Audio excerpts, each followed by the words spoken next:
Vamos a leer la bendita palabra del Señor. Mire lo que dice el libro de Hechos, capítulo 8. Y Saulo consentía en su muerte. En aquel día hubo una gran persecución. ¿Qué hubo, perdón? Una gran persecución, ¿verdad? Una gran persecución en aquel día contra la iglesia que estaba en Jerusalén. Y todos fueron esparcidos por las tierras de Judea y de Samaria, salvo los apóstoles. Y hombres piadosos se llevaron a enterrar a Esteban e hicieron gran llanto sobre él. Y Saulo asolaba la iglesia y entrando casa por casa, arrastraba a hombres y a mujeres y los entregaba en la cárcel. Pero los que fueron esparcidos iban por todas partes anunciando. ¿Qué iban haciendo? Anunciando, no los problemas que tenían, sino que anunciando el evangelio. Entonces Felipe descendió a la ciudad de Samaria y les predicaba a Cristo. Esa es la bendita palabra del Señor en este día. Muy bien, póngame atención por favor. Hemos estado hablando sobre este hermoso pasaje hace un par de días. Estamos en la gloriosa revelación de nuestro Señor Jesucristo, el mensaje número 40. Y hemos hablado sobre este pasaje donde se manifiestan algunas cosas difíciles que estaba viviendo la iglesia, pero que de alguna forma fue usado para que muchas personas conocieran el evangelio de nuestro Señor Jesucristo. Hemos entendido que el sufrimiento a veces de uno termina siendo el gozo de otro, que la muerte, la Biblia dice que si no hay muerte no hay fruto tampoco, y nosotros tenemos vida por causa de la muerte de Cristo. Por lo tanto, a través del sufrimiento y la llegada de Cristo, nosotros fuimos sanados. Por lo tanto, a pesar de que podemos hablar de lo doloroso que estaba viviendo la iglesia, podemos hablar más de lo provechoso que de lo doloroso. Y que cuando nosotros podemos tomar entendimiento de las cosas que nosotros vivimos, entonces ya todo lo que es ese sufrimiento por causa del entendimiento, entonces provoca gozo. Póngame atención a eso. Vamos otra vez. Cuando yo estoy sufriendo, pero mi sufrimiento está fuera de entendimiento, muchas veces provoca reclamo, frustración, dolor, angustia, quebranto. O sea, yo puedo estar pasando un momento difícil y si no entiendo lo que vivo, estaré reclamando y estaré frustrado. Pero cuando yo estoy viviendo un momento de dolor, pero logro entender lo que vivo, entonces el dolor no es comparable con el gozo que siento al saber que estoy cumpliendo con el propósito eterno de Dios. Quiero decir que lo que el Señor vivió en el momento tan difícil de su vida, que fue ese momento de la crucifixión, por causa del entendimiento, no es que no le dolió, pero el gozo fue mayor al dolor. Cuando uno logra ver entonces con entendimiento lo que está viviendo, el gozo que te provoca lo que entiendes es mayor al sufrimiento que sientes. Mire lo que dice Hebreos capítulo 12 versículo 2. Puesto los ojos en Jesús, el autor y consumador de nuestra fe, el cual, noten por favor aquí, el cual dice la escritura, el cual por el gozo, ¿por qué cosa? Dice, el cual por el gozo puesto delante de él. ¿Dónde estaba el gozo? Por el gozo puesto delante de él sufrió la cruz. O sea, el gozo puesto delante de él hizo que él sufriera la cruz. Quiere decir que el Señor sufrió la cruz por causa del gozo que estaba delante de él. ¿Qué le provocaba al Señor ese gozo? Primero, el poder obedecer la voluntad del Padre. Y segundo, que era la única forma y esperanza que nosotros teníamos para poder recibir la salvación. Entonces, el gozo del entendimiento, entiendo lo que estoy padeciendo, aunque eso no le quita el dolor a lo que siento, todavía siento dolor, todavía siento los clavos, todavía siento la corona, pero el gozo que siento por causa de lo que vivo es mayor al sufrimiento que experimento y ahora puedo gozarme. ¡Qué hermoso! Me puedo gozar en medio de lo que vivo porque entiendo lo que vivo a pesar de lo que estoy sufriendo. Y hay un momento donde la iglesia tiene que entender, por eso la escritura está para que podamos entender, y el Espíritu Santo nos puede dar entendimiento de las cosas que vivimos. ¿Para qué? No para que no nos duela, sino para que entendamos aquello que nos está doliendo y comprendamos que esto es lo mejor a pesar de que sea difícil. Y así no vamos a estar reclamando o haciéndonos expectativas completamente equivocadas de aquellas cosas que vivimos.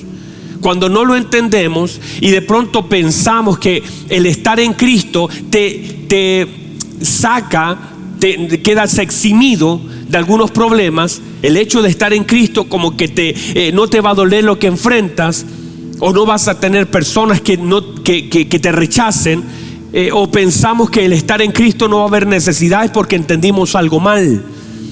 Claro que vamos a pasar situaciones.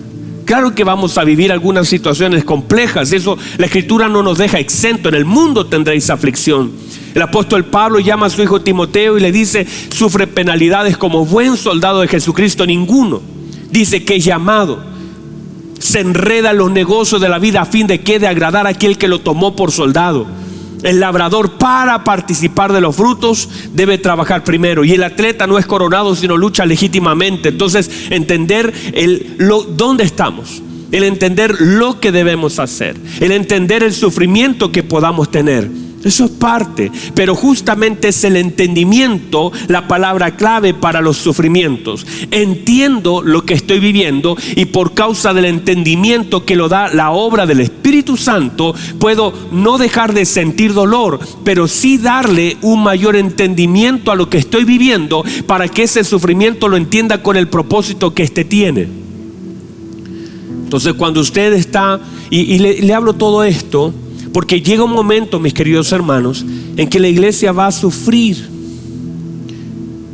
Hay un momento donde como iglesia vamos a ser presionados, y si la palabra del Señor se cumple, estamos en el ciclo donde vamos a vivir lo que vivió esta iglesia, a través de persecuciones, a través de quebrantos, a través de dolor, a través de empujarnos, a través de cárceles.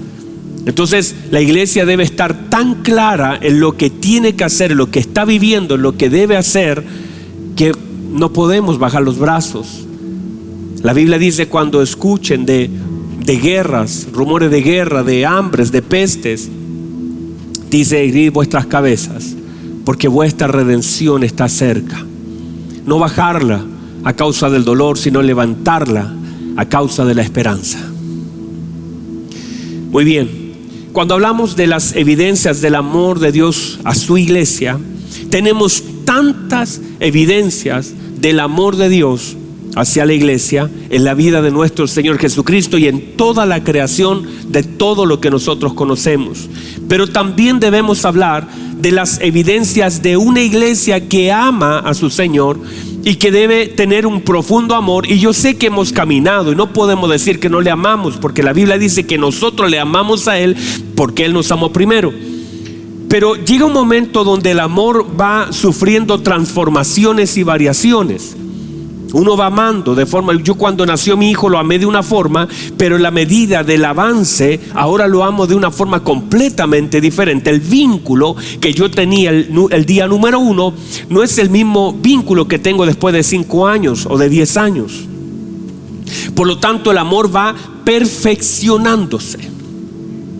Por ejemplo, Pedro, en un momento el Señor le hace la pregunta y el Señor le dice: Pedro, ¿usted me ama? Y claro que él amaba al Señor. Antes de esa pregunta, Pedro ya amaba al Señor.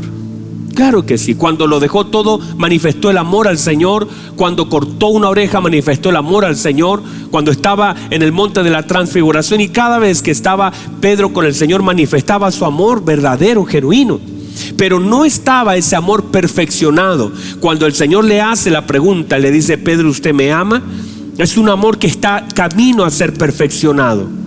Él lo amaba, pero aún no estaba dispuesto a morir por él, porque el amor no había sido perfeccionado. Ese amor entonces fue incrementándose a tal punto que cuando cuando Pedro ya muere sin negar al Señor, muere sin arrancar de lo que antes arrancó. Quiero decir esto: la iglesia también ha vivido etapas de amor con el Señor, pero va a llegar un momento, amada iglesia, reciba esto. Va a llegar un momento en que la iglesia no va a querer solamente la venida del Señor por causa del sufrimiento que pueda vivir, sino por causa del amor que siente profundo de querer estar con Él. Yo sé que hay personas que se casaron, espero que no sea el caso de ninguno de los que están acá, que se casan para salir de la casa de sus padres. Ustedes deben conocer historias de esa, que alguien se casó, y yo a veces atiendo personas de consejerías que me dicen: yo me casé con el papá de mis hijos, pero me casé para salir de casa porque lo que vivía en casa era tan complejo, tan difícil, lo que había con mis padres, con mis hermanos, la necesidad, los abusos, que al final al primero que vi me prometió amor y me casé con él, y eso le llevó una vida de fracaso y de frustración y de arrepentimiento finalmente. Pero hay otras personas que no se casan, que a pesar, míreme por favor, que a pesar de lo bien que lo tratan en casa, que no se casa porque hay un problema en casa, no se casa porque no tiene que comer en casa, no se casa porque le hace la vida imposible. Es más, donde la aman, la quieren, la cuidan, donde en un altar yo he visto personas llorar por tener que dejar a su padre, a su madre.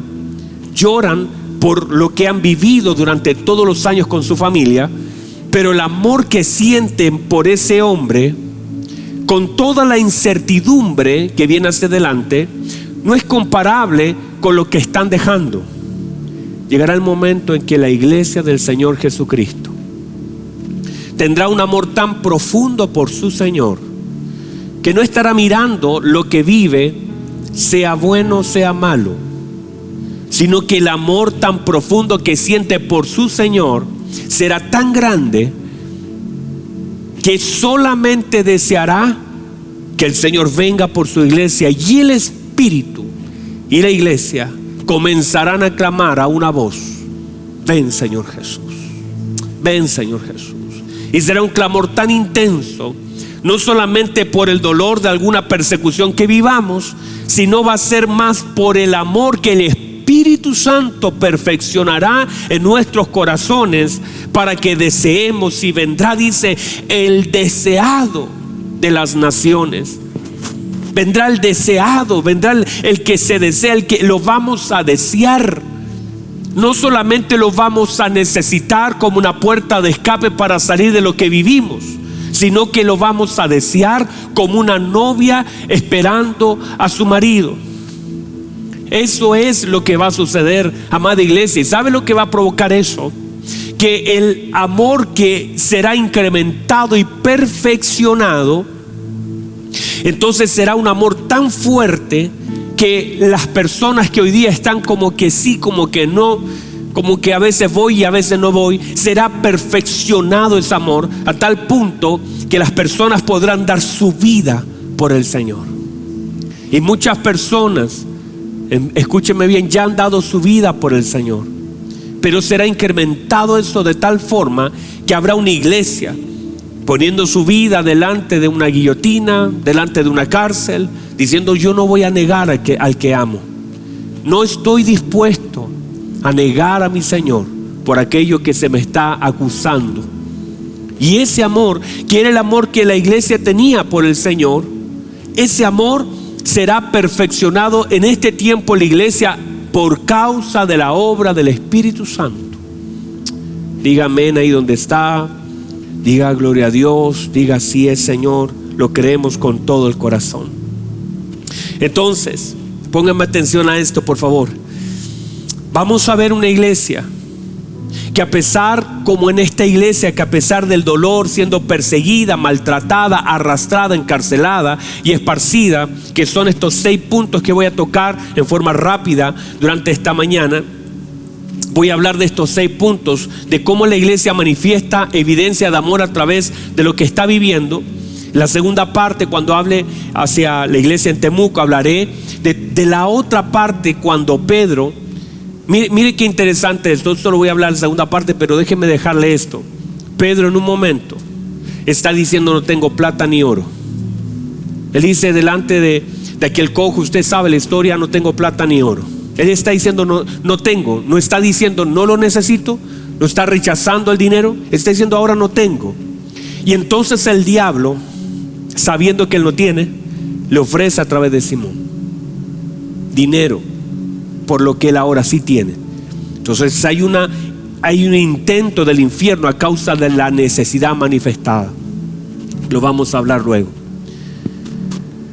Pero ahora, entonces, las pruebas, mírenme por favor, las pruebas son verdaderas oportunidades que el Señor nos da para manifestar nuestro amor a Él. Las pruebas son oportunidades que el Señor nos da para manifestar nuestro amor a Él. Anótelo, Andreita, por ahí. Las pruebas son oportunidades que Dios nos da para manifestar nuestro amor a Él. Mire lo que está pasando en el primer punto. Hay una tragedia en la iglesia. La tragedia se llama Esteban. Esteban y Felipe fueron ungidos juntamente como diáconos de la iglesia. Y en medio de eso, ambos se conocían y servían muy bien la iglesia. Pero el dolor que generó en la iglesia, un hombre que la iglesia conocía, amaba, respetaba y honraba, un hombre que no solamente era amado por la iglesia, porque él servía a las viudas, él servía a aquellas personas más necesitadas. Y quiero aprovechar de pasar este pequeño aviso, porque Dios, a través de un estudio que está haciendo mi esposa Marcelo, Mariela y la ministra María José, están justamente en consejería, en un estudio de consejería para adulto mayor. Entonces hace días atrás pensamos y dijimos: ¿y por qué no hacemos un seminario para adultos mayores? Nunca hemos hecho uno, y tampoco conozco a alguien que lo haya hecho en realidad. Siempre hacemos para niños, para jóvenes, para matrimonios, pero nunca hemos hecho algo para adultos mayores. Y hay cosas que tocar ahí, temas a tratar. Entonces vamos a hacer este mes de mayo, ya está agendado la fecha para hacer un seminario para adultos mayores. Así que para que usted sepa y también nos ayude luego a promocionar todo. Ahora, pónganme atención a esto. Cuando nosotros hablamos de lo que sucedió en Esteban fue un mártir de la iglesia. Pero no solamente eso, sino que el dolor que trajo a la iglesia. ¿Por qué? Porque Esteban era un hombre preocupado de la iglesia, era un hombre servicial. Para poder ser ungido, la Biblia dice que era un hombre lleno del Espíritu Santo, que operaba en el espíritu de sabiduría, que tenía poder de Dios, que era de buen testimonio, que en el pueblo hacía señales y prodigios y en la iglesia servía. Era un hombre muy conocido, muy amado, muy respetado. Era joven y murió.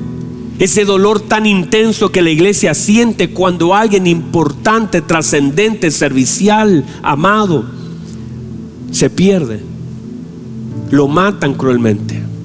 Porque no fue una muerte en sí honrosa, sino que lo apedrearon como a un perro.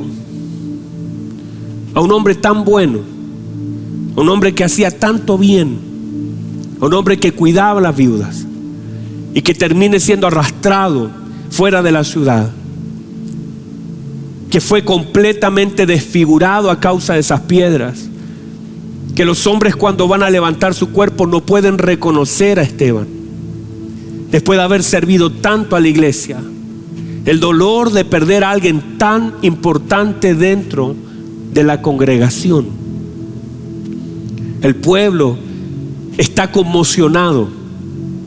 El dolor de una pérdida tan grande de un hombre servicial, de buen testimonio, un hijo de Dios. La iglesia está resentida.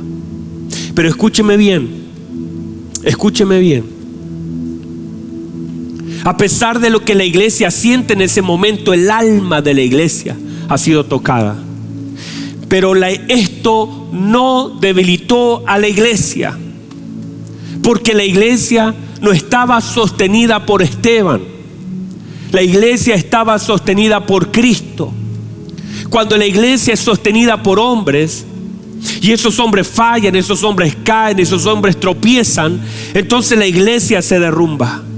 Pero cuando la iglesia que ha sido fundada por Cristo es sostenida por Cristo, entonces aunque los hombres fallen, la iglesia continúa, la iglesia es sostenida. El pilar de esa iglesia, aunque Esteban era un hombre tan importante, no era Esteban, era Cristo. Y la iglesia no se debilitó por causa de lo que están viviendo, que es doloroso, pero no se debilitó porque lo que sostenía la iglesia era Cristo.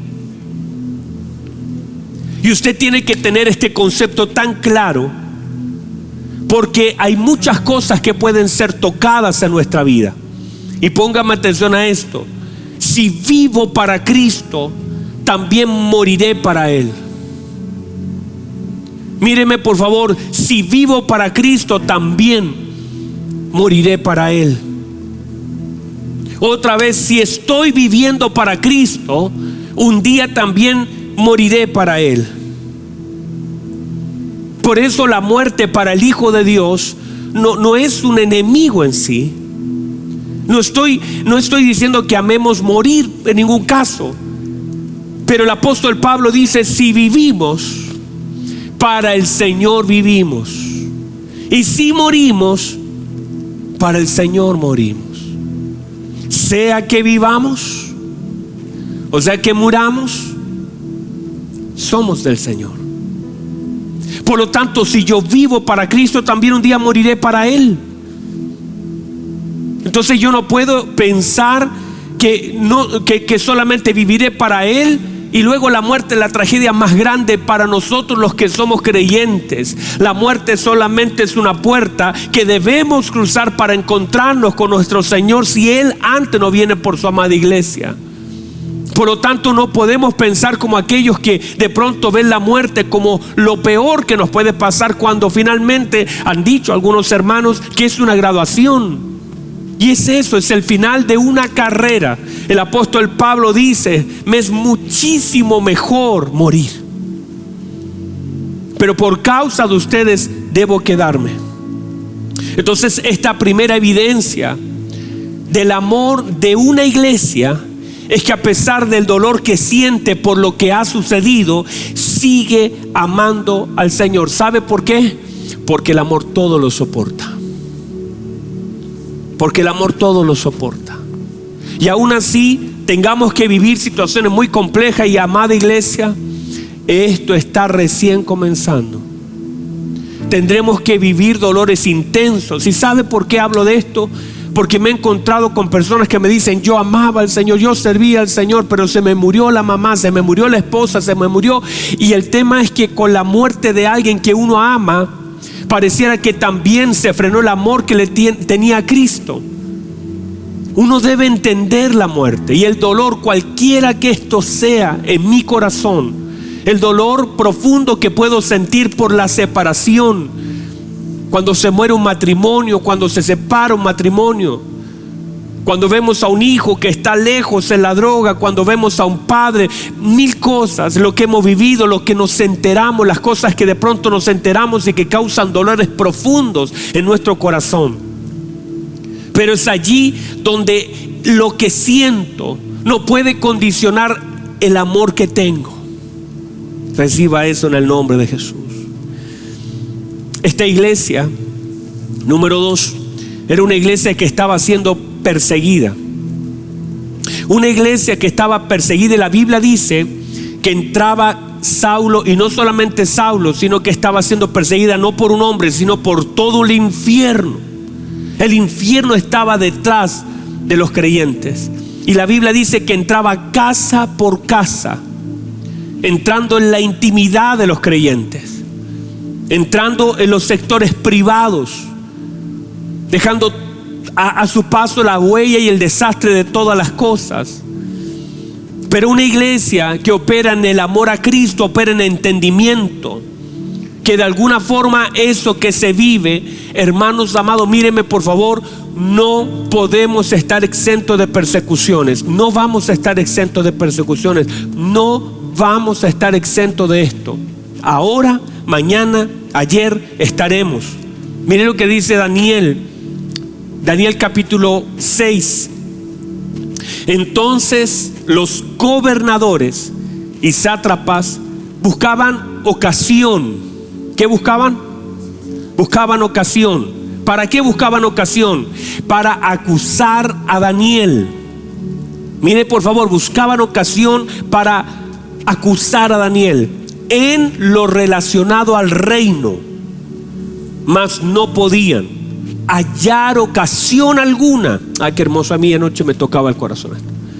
Cuando lo leía, aunque ese pasaje me lo sé de pequeño, pero cada vez que lo leo, yo digo, Señor, que tengamos convicciones y amor profundo hacia usted como lo tenía Daniel. Dice, mas no podían hallar ocasión alguna o falta, porque él era fiel. Tremendo. Porque él era fiel y ningún vicio ni falta fue hallado en él. Mire, los que lo odiaban, las personas que odiaban a Daniel, buscaron, trataron, indagaron, examinaron la vida, la pasaron por un escáner. Y buscando cualquier oportunidad para acusarle, la Biblia dice, no encontraron ninguna falta, por una razón, porque él era fiel. Uy, qué fuerte, hermanos, porque él era fiel a su Señor. Y por esa fidelidad que le tenemos a nuestro Señor, por ese amor que tenemos a nuestro Señor, entonces ese amor a nuestro Dios nos hace ser fiel, no solamente a Él, porque la fidelidad no es solamente hacia Él, sino que por causa de la fidelidad y amor a Dios, yo rindo en todas las áreas de mi vida. Porque qué extraño sería que yo dijera, no, yo amo a Dios, pero soy un flojo en el trabajo, y soy un mal padre, y soy un mal pagador. Qué triste sería el hecho de que yo dijera, yo amo al Señor con todo mi corazón, pero en la tierra tengo todo un mal testimonio. No tiene sentido. No puede haber esa dualidad de decir, yo amo a Dios, yo honro a Dios, yo exalto a Dios, pero en la tierra la cosa anda súper mal. No, mi amado. Esa fidelidad hizo que la gente escaneara a Daniel y dijeran, no hay ninguna falla en él, es perfecto, se halló fiel. Y no solamente eso, ellos dijeron, no encontramos ninguna ocasión. Entonces, mire lo que dice el siguiente versículo. Entonces dijeron aquellos hombres, no hallaremos. Mire lo que tremendo. No hallaremos contra este Daniel. Lo que está diciendo es que contra otro van a encontrar mucha falta. Contra otros Danieles vamos a encontrar. Yo conozco uno ahí también que puede estar mirando. Pero dice, contra este Daniel no encontraremos ocasión alguna para acusarle. Note, por favor, quiero que pongan atención. Una cosa es que ellos se dieron cuenta que no iban a encontrar ninguna falta, no encontraron ninguna falta. Le buscaron y no encontraron. Y ahora ellos están desesperanzados de poder encontrar algo hacia adelante. Están diciendo, no hemos encontrado hasta aquí ninguna falta, porque Él es fiel. Y dice, y no encontraremos hacia adelante ninguna ocasión de que Él caiga. O sea, no hay esperanza para acusarle. Ni hubo antes, y miramos hacia adelante, no encontraremos nunca. Por causa del tiempo que lleva su amor al Señor, no encontraremos ninguna ocasión de acusarle. Note, si no la hallamos contra Él en relación con la ley de su Dios. ¿Sabe a lo que voy con este punto? Es que finalmente siempre el infierno va a buscar ocasión para acusar.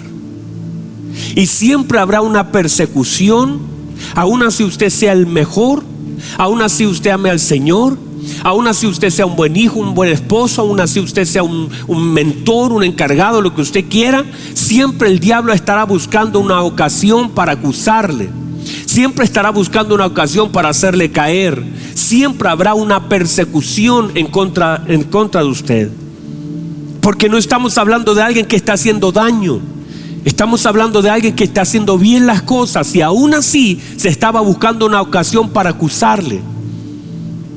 El diablo siempre intentará perseguir a los hijos de Dios para tratar de tomar lo que está en ellos.